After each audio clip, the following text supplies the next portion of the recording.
How's it? Today is Tuesday, May 14th. Structure?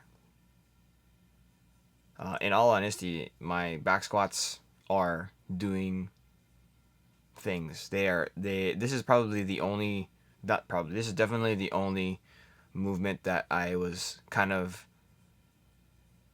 set on making sure that I am doing things the right way. Like I didn't pick sets and reps when I started lifting again after my trip.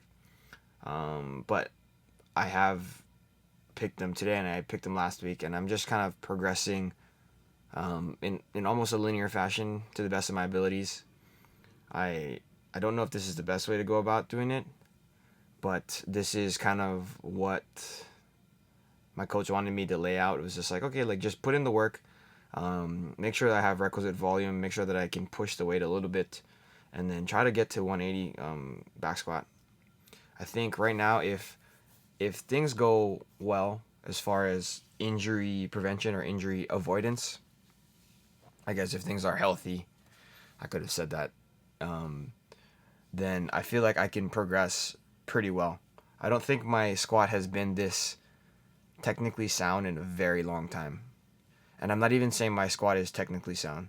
I still have a ton of knee valgus on the way up for a lot of reps, and I don't like the way that my knees sort of push back. Like if I'm at the bottom of the hole, I don't like the way that my knees push back posteriorly, immediately following, like when my legs start pushing. It doesn't happen when I'm not tired, but it happens all the time when I am tired.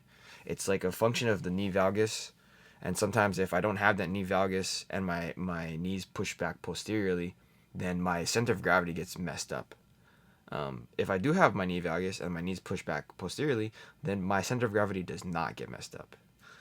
Really strange thought. But I do think that the idea of having my foot pressure be weighted more towards the outside of my foot, and a little bit in front of the midfoot, or like I guess in the midfoot on the outside of my foot, I think that is helping a lot.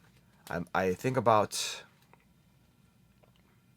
kind of keeping my feet in that pressure, in that position, whereas a lot of people say to kind of imagine your feet are like pushing the earth apart. So like the earth beneath your hips is getting pushed apart.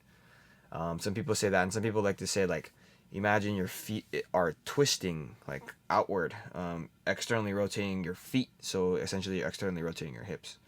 I don't think those two are necessarily super helpful at maintaining proper hip activation, because you can get to a position where your hips are not active to the point that you need them to be to have proper output of like quad strength.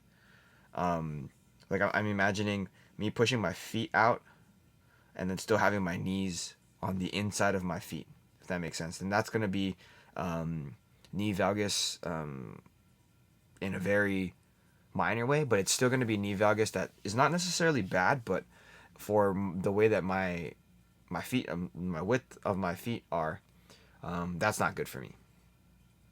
And then similarly, if you just twist your feet out, that doesn't mean that your quad is going to be active. It just means that your hips are going to be active to a point where, what if you're just bending at your hips? Like you're not really engaging your hamstrings and whatnot. So I don't know. That was a very long rant. I'm trying to paint a picture with the words, and I'm not picking the right words, I'm sure. It's probably very confusing. But finished off with some split squats, GHD hamstring curls, and the back extensions.